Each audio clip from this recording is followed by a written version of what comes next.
నమస్తే, నేను మీ పద్మావతి. ఈరోజు మనతో పాటు ప్రముఖ ఆధ్యాత్మికవేత్త మరియు విశ్వ నియమాల ప్రచారకురాలు, మొదటి స్త్రీగా మన ముందుకు వచ్చారు. అయితే డాక్టర్ లక్కరాజు నిర్మల గారితో మాట్లాడి మిగతా విషయాలు తెలుసుకుందాం. నమస్కారం అమ్మా. నమస్తే అమ్మా, ఇప్పుడు తిరుమల వెళ్ళాలి అంటే ఆ ఏడుకొండల స్వామి పిలిస్తే మాత్రమే మనం వెళ్ళగలము అని అంటారు. ఇది నిజమేనా? అంటే 100% కరెక్ట్, 100% కరెక్ట్. అక్కడ పాజిటివ్ ఎనర్జీ ఉంది. 7 కొండలు అంటే ఏంది? మనలో ఉన్నటువంటి మూలాధారం, స్వాదిష్టం, మణిపూరకం, అనాహతము, ఆజ్ఞా, సహస్రార చక్రాలు. ఈ 7 కొండలు దాటే అక్కడికి వెళ్తే సహస్రార చక్రాన్ని చేరుకుంటారని అర్థం. రహస్యం. మొదటి కొండ అంటే మూలాధారం, స్వాదిష్టం, మణిపూరం, అనాహతం. ఈ చక్రాలన్నీ దాటి 7వ కొండలో ఆయన ఉంటాడు. 7 కొండల వాడా అన్నారు ఆయనది. అప్పుడు ఈ 7 కొండలు అనమాట చెప్పాను కదా, పంచభూతాలు, ఆజ్ఞా చక్రము, సహస్రారము, ఇవన్నీ కలిపితే 7 అయినాయి. ఆ 7 కొండలు ఎక్కితే తర్వాత ఉంటాడు. సహస్రార చక్రంతో మనం లయం అవుతామని. మనలో ఉండే సహస్రార చక్రాలు, విశ్వంలో ఉండే సహస్రార చక్రాలకు ప్రతీకగా తిరుపతిని స్థాపించారు మన పెద్దవాళ్ళు. తిరుపతి వెళ్ళాలి అంటే గురువు అనుగ్రహం కావాలి, శని బాగా ఉండాలి, ఉంటే గాని వెళ్ళరు. అర్థమైందా?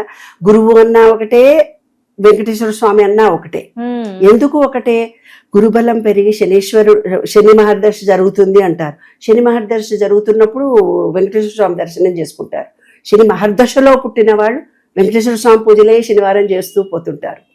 మీరు ప్రత్యేకంగా గురువు దగ్గరికి వెళ్తే శని పట్టింది, మీ శనీశ్వరుడు అవన్నీ మీకు తెలియకుండా ఆటోమేటిక్ గా మీరు తిరుపతి వెంకటేశ్వర స్వామిని పూజించాలనుకుంటారు, శనివారమే గుడికి వెళ్ళాలనుకుంటారు. ఆ టయానికి ఆ ఆలోచన ఆటోమేటిక్ గా వచ్చేస్తుంది. ఎప్పుడైతే మీరు గురువు అనుగ్రహం కూడా బాగా ఉన్నవాళ్ళు అక్కడికి వెళ్ళి తిరుపతి వెళ్ళాలి అనుకుంటారు. శని మహర్దశలో వచ్చిన వాళ్ళు శని ఉన్నప్పుడు తప్పనిసరిగా పోవాలి అనుకుంటారు. కాబట్టి ఆ టైం రాగానే మీకు ఆలోచన వస్తుంది, టికెట్లు బుక్ అవుతాయి, మీరు వెళ్ళిపోతారు. కొంతమంది మేము ఎన్నో రోజుల నుంచి ట్రై చేస్తున్నామండి, తిరుపతి వెళ్ళలేకపోతున్నామండి. ఆ టైం రాలేదంతే. ఆ టైం రావాలి అన్నప్పుడు గ్రహదశలు మారాలి, మనిషిలో పరివర్తన కలగాలి, అతనిలో నిశ్చలమైన పాజిటివ్, ఆ తిరుపతిలో కాలు పెట్టగలిగే ఎనర్జీ లెవెల్స్ అతనిలో పెరిగినప్పుడు అతను తిరుపతి వస్తాడు, లేకపోతే వెళ్ళడు తల్లి. అదే రహస్యం. అమ్మ, ఇప్పుడు తిరుపతి వెళ్ళగానే ప్రతి ఒక్కరు తెలుసో తెలియకో చిన్న చిన్న తప్పులు చేస్తారు, ఓకే. కానీ ఇక్కడి నుంచి వెళ్ళేవారు అసలు తిరుపతి వెళ్ళగానే మొదటిగా చేయవలసిన పని ఏంటి? మొదటిగా చివర్లో అట్లా ఏముండవు నాన్న.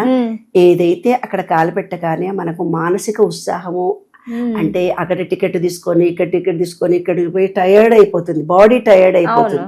బాడీ టయర్డ్ అయిపోయినప్పుడు మైండ్ కూడా టయర్డ్ అయిపోతుంది. ఎప్పుడెప్పుడు పోయి కాస్త ఫ్రెష్ అప్ అయి స్నానాలు చేద్దామా అనుకుంటుంది. ఇది కుటుంబ సమేతంగా వీళ్ళ మీద వాళ్ళ మీద నువ్వు సర్దలేదు, నువ్వు పెట్టలేదు, నువ్వు చూడలేదని ఇదే గొడవలు సరిపోతాయి తప్ప అక్కడికి వెళ్ళింది మనం ఎందుకు వచ్చామన్న సంగతి కూడా మనం మర్చిపోతాం, ఇరిటేట్ అవుతూనే ఉంటాం. ఎందుకంటే అడ్జస్ట్ కావడానికి, మానసిక ప్రశాంతత పొందటానికి మనమంటూ ఒక దైవ కార్యానికి వాళ్ళు వచ్చాము, దైవ సాన్నిధ్యంలోకి వచ్చా. పూర్వకాలం అంటే అది ఒకటే ఆలోచన ఉండేది. ఇప్పుడు ఏముంది, ఏటీఎంలో డబ్బులు ఉన్నాయా లేదా చూసుకోవాలి, టికెట్లు బుక్ చేయాలంటే మళ్ళీ లైన్లో చూసుకోవాలి, మనకు విఐపి టికెట్లు యాక్సెప్ట్ చేస్తాడా లేదా చూసుకోవాలి, రేపు పొద్దున రూమ్ వస్తుందో లేచుకో. ఒక పిల్ల గ్యాన్ ఏడుస్తుంటుంది, ఒక పిల్లగాడికి ఆకలి అయిందంటుంది, ఒక ఆమెకు బీపీ షుగర్ వచ్చి నాకు నడవలేనంటుంది. ఇంతమందిని కంట్రోల్ చేసుకుంటూ అక్కడికి వెళ్ళేసరికి మనం మానసికంగా డైవర్ట్ అయిపోయి ఉంటాము. ప్రాక్టికల్ గా ఆలోచిద్దాం నాన్న. అదేదో ఆధ్యాత్మికంగా పోగానే మీ మనసు దైవం మీదే ఏకాగ్రత కలుగు అంటే అది అయ్యే పని కాదు, పోయే పని. కాబట్టి మనం ఏ పరిస్థితిలో మనం ఉన్నామో, మనం ఎలా రియాక్ట్ అవుతున్నామో అదే మనము. అలసిపోయినా కూడా దైవక్షేత్రానికి వచ్చినప్పుడు ఇరిటేట్ కాకుండా నువ్వు ఎలా మేనేజ్ చేస్తున్నావు, నీకు నిజంగా టాయిలెట్ ఇప్పుడు అర్జెంటుగా వెళ్ళాలి కానీ నువ్వు ఎలా రియాక్ట్ అవుతున్నావు, గయ్య అరుస్తున్నావా, లేదు నువ్వు లైన్లో నిలబడి టికెట్ తీసుకోవాలి, చేయాల్సిన వాడు నీవే, డబ్బులు ఖర్చు పెట్టాల్సిన వాడివి నీవే, నువ్వు ఎలా రియాక్ట్ అవుతున్నావు, అందరి మీద గయ్య అరుస్తున్నావా, తిడుతున్నావా, నువ్వు అందరి మీద డామినేట్ చేస్తున్నావా.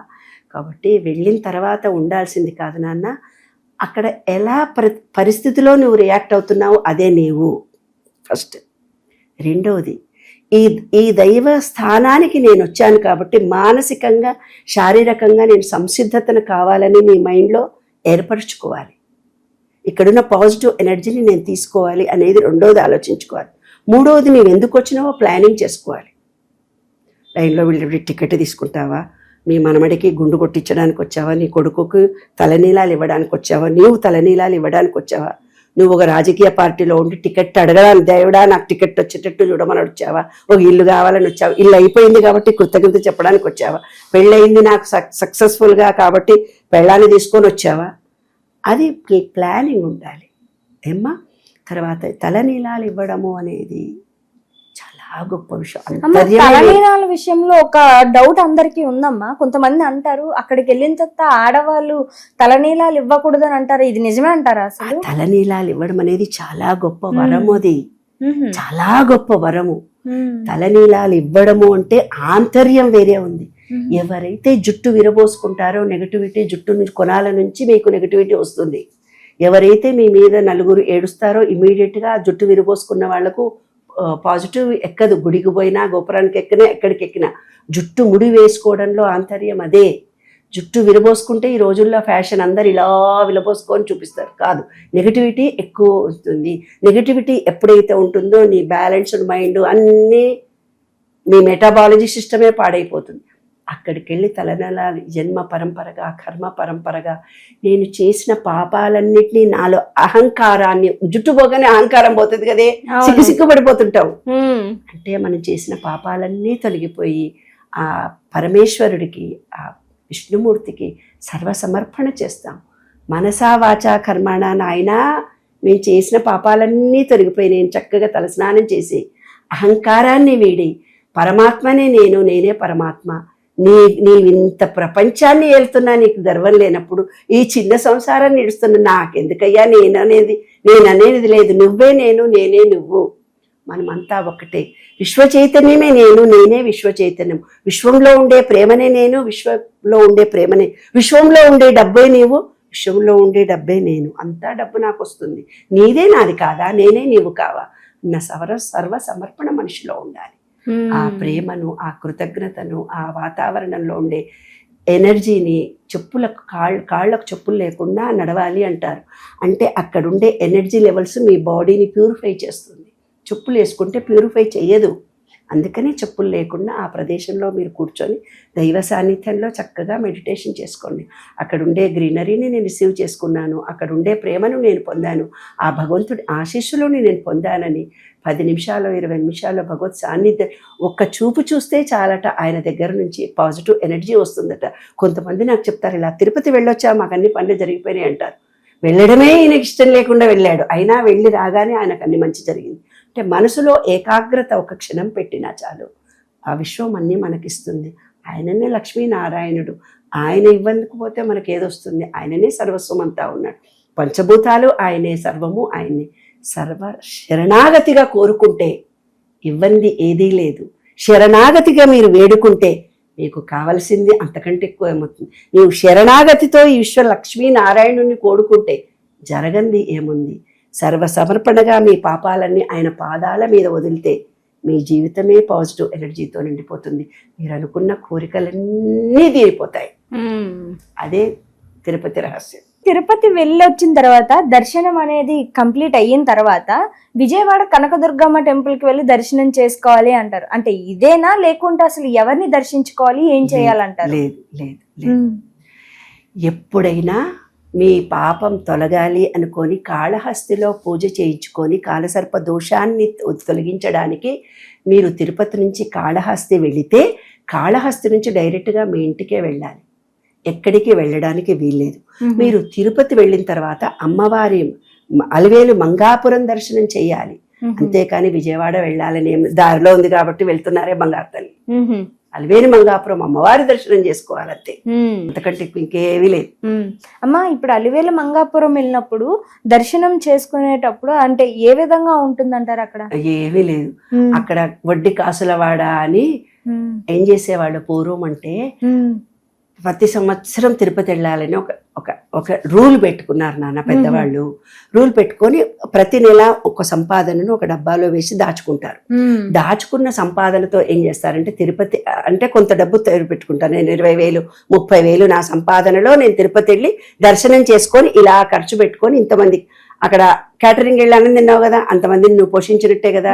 అక్కడ తలనీలాలు ఇచ్చావు కదా, అక్కడ ఉండే పబ్లిక్ నువ్వు కొంచెం డబ్బులు ఇచ్చావు కదా, ట్రైన్ టికెట్లు బుక్ చేసుకున్నావు, రైల్వే వాళ్ళందరినీ నువ్వు పోషించినట్టే కదా, హోటల్లో నువ్వు తిన్నావు, నువ్వు తిన్నందుకు వాళ్ళందరికీ నువ్వు సపోర్ట్ చేసినట్టే కదా. అలా చేసిన తర్వాత కొంత డబ్బు మిగులుతుంది. అది అలివేలు మంగాపురానికి తీసుకొస్తారు. తీసుకొచ్చి మిగతా డబ్బులన్నీ వేసి అక్కడ ఇత్తడి గిన్నెలు, దేవుడి సామాగ్రి కొనుక్కొని వెళ్తారే, అది సీక్రెట్. అక్కడ అక్కడ కొన్ని డబ్బులు మిగులుతాయి, ఆ డబ్బులు ఇంటికి తీసుకురాకూడదా? ఆహాహాహా. అక్కడ ఏదో దానమన్నా చేసి రావాలి, ఖర్చన్నా పెట్టి రావాలి. అందుకని అక్కడ ఇతర సామాన్లు చీప్ దొరుకుతాయి. అందుకని విగ్రహాలను అందరికి గిఫ్ట్లో ఏవో రిటర్న్ గిఫ్ట్ లో ఇంట్లో కావాల్సిన సామాను ఇతర సామాన్లు అన్ని కొనుక్కొస్తారు వెనకటి నుంచి. అది శాస్త్రం, అంతే తప్ప ఇంకేం లేవు. ఓన్లీ తిరుపతి కూడా వెళ్ళి రావచ్చు. అప్పటి కాలం పరిస్థితులు వేరు, ఇప్పటి ఆలోచన విధానాలు వేరు కదా నాన్న. మీకు టైం కూడా ఉండటం లేదు కాబట్టి అలివేలు మంగాపురం కంపల్సరీ చూడాలన్నా కూడా కుదరకపోతే ఆయనే అమ్మవారు, ఆయనే అయ్యవారు, అన్ని సర్వస్వం ఆయనే తల్లి. కాబట్టి ఇలాంటి మూఢ విశ్వాసాలు మూఢనమ్మకాల కంటే కూడా ప్రాక్టికల్గా జీవించడం ముఖ్యము, ప్రాక్టికల్గా ఆలోచించడం చాలా ముఖ్యం. తిరుపతి వెళ్ళొచ్చాను హ్యాపీగా, నేను భగవంతుడికి సర్వసమర్పణగా నేను ఆయనకు శరణార్థినే ఉన్నాను. ఇలాంటివి ముఖ్యం. కానీ నేను దేవుడి దగ్గరికి పోకపోతే నాకేమన్నా పాపం వస్తుందేమో. ఆ కాళహస్తిలోకి వెళ్ళిన తర్వాత మాత్రము ఎక్కడైతే మీరు కాలసర్ప దోషం పూజ చేయించుకున్నారో మీరు తిరిగి మీ ఇంటికే వెళ్ళాలి. ఎక్కడన్నా తొక్కొస్తే అంటే మళ్ళీ మీ ఇంట్లో ఉండే కాలసర్ప దోషం మళ్ళీ మీకు అంటుకుంటుంది. వేరే చోటికి, వేరే భూమిలో కాళ్ళు పెట్టి పోతే మళ్ళీ మీ ఇంటికి వచ్చిన తర్వాత ఉండదు. అక్కడెక్కడో కాళ్ళు పెట్టారు కాబట్టి డైరెక్ట్గా మీ ఇంటికే మీరు రావాలి. ఎందుకంటే పాజిటివ్ ఎనర్జీని మీ ఇంట్లోనే మళ్ళీ కాళ్ళు పెట్టాలి. డైరెక్ట్గా మీ ఇంటికే మీరు రావాలి అనేది శాస్త్రం. అంతకంటే ఎక్కువ మిగతా అవన్నీ మూఢ విశ్వాసాలు, అవన్నీ అంతగా మనం పట్టించుకోవాల్సిన అవసరం లేదు. మీ వీలుని బట్టినప్పుడు వెళ్ళండి, సర్వేశ్వరుడితో హ్యాపీగా నమ్మండి. ఆయన ఇష్టమైన కోరికలు ఇస్తాడు, అన్ని కోరికలు తీరుస్తాడు. అందరితో మంచిగా ఉండండి, వేరే వాళ్ళ దొబ్బేయకండి. దొబ్బేస్తే తిరుపతిలో పర్సు పోతుంది అంతే. కాబట్టి ఏదో వస్తువు పోతుంది అక్కడ. అంటే మనం ఇవ్వకపోతే ఆయనకు మనం రుణం ఉండి ఏదో మొక్కులు మొక్కుంటాము, ఆ కోరికలు మనం తీర్చలేము, ఎప్పుడో మర్చిపోయి ఉంటాం కదా, అప్పుడు మనది ఏదో వస్తువు అక్కడ పోతుంది. అంటే మన కోరిక తీరిపోయింది, మనం మొక్కు తీరిపోయింది, అక్కడ బాకీ ఉన్నాం అనమాట. అంటే ఇక్కడ నుంచి తిరుపతి వెళ్ళిన వారు ఏదైనా పోయింది అంటే హ్యాపీగా ఉండాలి, హ్యాపీగా ఉండాలి. మీ కర్మ తీరిపోయింది, అది ఇవ్వాల్సింది తీరిపోయింది. చాలా చక్కగా వివరించారమ్మా. నిజంగా తిరుపతికి సంబంధించి ఎన్నో విషయాలు చాలా చక్కగా వివరించారు, ప్రతి ఒక్కటి కూడా. ధన్యవాదాలు. Thank you.